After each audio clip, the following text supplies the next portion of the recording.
Do you ever wonder why you have issues with people after a first date? Why they don't call, why they don't communicate, or why they stop responding to your calls and messages? It could be for a lot of reasons. And you'll be wondering, but we were cool, we had fun, we talked, we gisted, we laughed all through. Trust me, in that 2-3 hours you spent together for that lunch or dinner, a lot could have gone wrong without you knowing. So guys, on this video, I'll be showing us 3 things to do to keep them interested after a first date. So stay tuned, go nowhere, I'll be right back.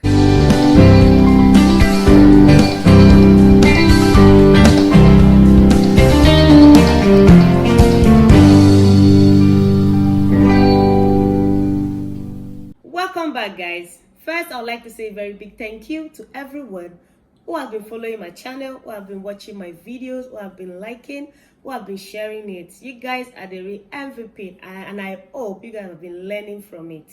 And to those who will be joining us for the first time, I say a very big welcome and I promise you will not regret joining us. So now to the issue at hand. I get a lot of messages on my Facebook and Instagram. People want to know why do people stop communicating after a first date? Even when they try to reach out to them, they don't get, they don't respond, they don't get anything back. And then they wonder, what could have gone wrong? What could have happened? Sometimes you might not even know. A lot could have happened. Especially for people who have been talking on the phone, they've not met before, they've been talking on the phone, they've been having video calls and all of that. When you're going, it's more like going for a blind date because you've not met that person physically. What you see on the video, on the pictures, the camera might be different. So prepare yourself. Come prepared. Know what you're coming for. Don't just show up and then, So in this video, I'll be showing us 3 things to do to keep them interested because the first impression is really, really important. So guys, the first thing you should do on your first date with someone is first, show your vulnerability. Let them know you're vulnerable. Don't come with all this you cannot see me stone cold kind of attitude. You come with this stone cold kind of heart because you don't want to look vulnerable. You don't want them to know this is who you are. Of course, you're interested in the person. That's why you came out in the first place. So let them know, this is me. This is who I am. Talk about your passion. Talk about what makes you very happy. The things that interest you. That is you making them knowing you. You're giving them the opportunity to know that this is me. This is who I am. Forget the clothes I'm wearing, but you can see through me that this is me. Talk about it. If you're a football fan, talk about it. If you like movies, if you like going out, if you like working, what kind of jobs do you like doing? What are your interests? What interests you? In fact, by doing that, it even helps you to know how compatible you are with that person. Because from that conversation, how the person involved in the conversation will also help you understand the kind of person they are, who they are, what also interests them. So it's important. Don't hide your vulnerability. Don't be afraid to be vulnerable. Open yourself up. Let them know you. Talk to them. Of course, as much as you're trying to be vulnerable, it's not everything you just talk about at the same time. Probably avoid talking about past relationship that could affect your future with him or her.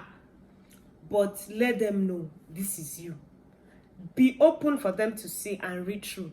That way, you never can tell. It might be what interests them as well. Another thing you should do, lead with your most beautiful energy. Come with a good vibe. Don't show up with all this bossy kind of attitude. Don't show up on the first date with the kind of CEO character. If I'm on a date with you and you come up look with your bossy kind of attitude, excuse me, I am not your staff in your office. We are not at work. Leave your boss attitude where you brought it from. Come with yourself. Look good. Don't overdo it. Don't let the person feel intimidated and say, this one she came up. When you want to even talk about what you have achieved, there's a way you should put it, especially when you don't know what the other person does. So you don't scare them away, like make them feel like, oh, somebody was telling me about his ex-girlfriend, what she does, how much money she has, how she spent on him, blah blah blah blah blah. He also has his money, but she spent also on him a lot of money, and he's telling me they broke up. Now he's telling me he wants me to be his girlfriend, and then in my head I'm like, with all these things you have just said, I'm not going to be your ex-girlfriend replacement. I don't have the energy to start competing. I don't have the kind of money she has, so just stay on your lane first. Let me stay on my lane first. Do you understand? So don't come with all that, I'm a boss, I have money. Yeah, you have money, it's good. She has money, it's good. But come with a good vibe. Be down to earth. Communicate well. Have a good conversation. Not your office this, my staff this, my staff that, everybody. Nobody cares. On that table, nobody cares. Have a good conversation. And then the third thing I'll be talking about today, look to bring the best out of the other person. Yes. How you communicate, how you bring yourself, we also allow the person to come out of his or her shell. So if you come out so strong with that bad vibes, with that I'm a bossy this, I'm a CEO that, they go back to their shell, especially when they cannot match up to your level. They will not even try to know you. They will just say, this one, we are not on the same level, let me mind my business.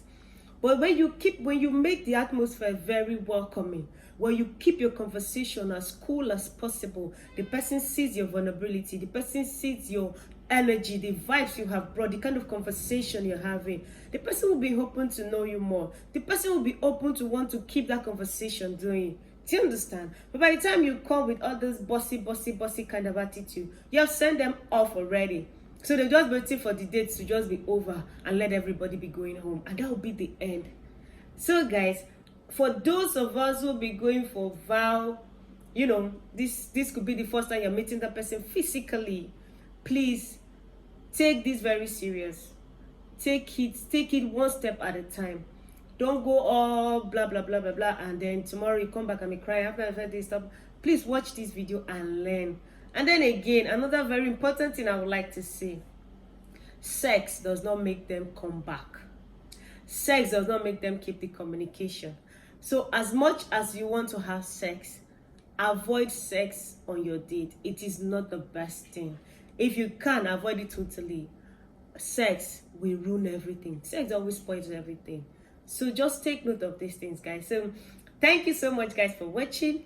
You can share your experience about your first date in the comment section. Let's talk about it. Let's share so other people can learn. If you think this video had made sense to you, please don't forget to give me a thumbs up. Don't forget to like. Don't forget to share. And don't forget to subscribe as well. I'll see you guys when next I come. I still remain your girl, Weekend Francis. Bye for now.